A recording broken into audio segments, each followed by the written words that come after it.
Dragi prieteni, chiar acum ne întoarcem din Ucraina, e noaptea, ora 1:30, sunt cu Ligiu aici, în spate avem echipa, Emanuel, Andrei, Ionuț, ei un pic se odihnesc, suntem în vamă, am stat deja o bucată destul de mare de timp, cred că au fost ceva schimburi în vamă românilor.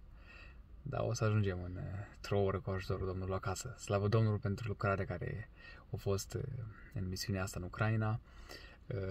Nu a reușit ca să pregătim live, să fim live pe misiunea Bucovina, dar o să postăm conținutul filmat și editat. Doamne ajută! Mulțumim Domnului pentru lucrarea care a fost. Ligiu, cum ți s-a părut în misiune? Mai mergi? Sigur că da. Ligiu, e un misionar, o să fiu un misionar. Doamne ajută așa să rămână. Doamne ajută. Chiar dacă sunt misionar, tot mai trebuie să conduc și... Da, el e șoferul. Așa. Nu purtăm centura pentru că acum stăm în vamă. A fost frumos, doar că e obositor. Mai stăm aici vreo o oră jumate în vamă, plus o oră de condus până acasă. E frumos în misiune, e frumos în slujire, dar că, na, asta e prețul. Oboseală, stat prin mașină și toate cele. Dar bucuria e enormă. Suntem împreună slujitori, cel mai mare stăpân lui Dumnezeu. Amin, amin. Stai să vă zic ceva. Am mers, cred că acum vreo 5 ani într-o misiune în Oltenia și am ajuns acolo târziu seara. Ne-am pus, am dormit toți și spre dimineață, unii din noi eram treji, eram o echipă de vreo 6 persoane, cred că. Și stăteam așa în pat, nu am vorbit unul cu altul, știi, niciunul. Dar îl sună pe un coleg de-a nostru de acasă, părinții, și îl întreabă, bănuiesc la telefon, ce faci, cum ești, cum e misiune? Dar el zice dar în liniștea aia de dimineață, așa știi, sună vocea lui care îi spunea, e obositor, dar e fain. Și a rămas citatul ăsta așa pentru misiunea aia. Obositor, dar fain. Câteodată misiunea așa e, obositor, dar fain. Fain pentru că împli un gol din inimă, că faci ceva pentru slava lui Dumnezeu. Fain pentru că vezi rodul. La un moment dat ajungi să vezi rodul care iasă, se provoacă, crește în urma ta. Și atunci e o satisfacție să vezi lucrul ăsta. Ligiu, tu cum vezi, cum te raportezi? Sau aștepți rodul să-l vezi repede sau ai răbdare? Cu jumătate din rod să văd pe moment, jumătate din rod, o parte din roduri și cealaltă parte în timp.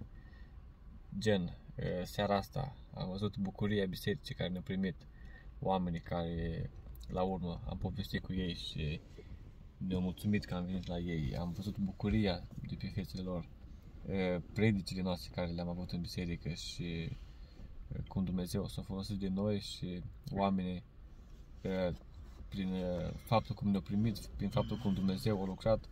Asta e ca și un rod al nostru.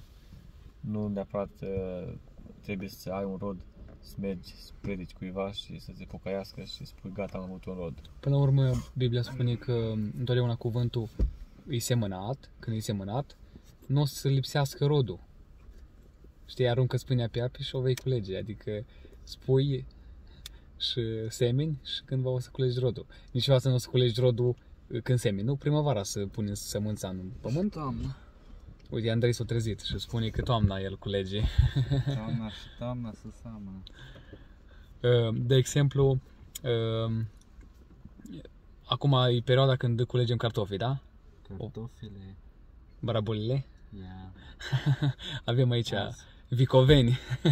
Filmai? Scuză-mă. Stai liniștit. Da. E natural tot. E un video natural, da? Așa se manifestă o somnoros când se redea din somn. Da, nu, acum 3, 4, 5 luni când a fost, azi primăvară, plantat cartoful și acum îl culegem, da? Da, mergem acum mai în față pentru că s-a eliberat un pic vama. Să zicem, vrem să vă transmitem salutări de la Ucraina și să vă așteptăm și pe voi la Ucraina. Să lărgim echipa aici, este front de misiune, de lucru. frații, oamenii ne cheamă aici în slujire.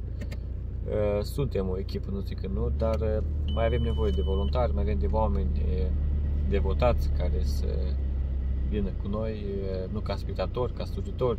Dacă ai predici, poezii, cântări, îndemnuri. Rugăciuni? Să sprijini echipa cu rugăciuni, de ce nu? Da, echipa se poate lărge, nu problemă. Și da, Doamne ajută să toți să lucrăm pentru Amin. Dumnezeu. Vezi, la un moment dat era o nevoie foarte mare, da? În Biblie, la un moment dat spune Domnul Iisus, nu? Când spunea că mare e lucrarea și cerișul e mare, dar puțin înces. Lucrătorii. Dumnezeu are nevoie de lucrători. Poți să fii și tu unul din ei. Da. La nivelul ăla mic, poate nu mare, mic acolo, cu implicarea ta, cu vorba ta, cu rugăciunea ta, cu cântarica ta, cu poezia ta, cu banii tăi, de ce nu? Cu resursele tale pe care tot Dumnezeu ți le-a dat, relațiile tale, mașina ta.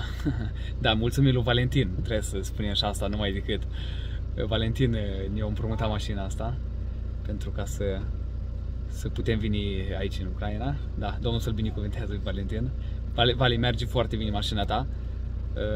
Am avut grijă de ea, chiar dacă drumul e foarte rău în Ucraina. Știi că noi mereu avem grijă de lucrurile împrumutate. Da.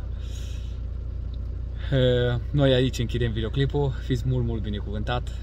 Vă transmite multe salutări. Frații din Ucraina de asemenea vă transmit salutări. Și frații din spate care se odihnesc sunt în același sentiment cu noi și ei vă salută. Emanuel, Ionuț și Andrei. Ligiu de asemenea e cu mine aici în față. Ligiu vă salută și el și să aveți o noapte bună. Deci e ora 1:30, da? Și 40 acum cred că.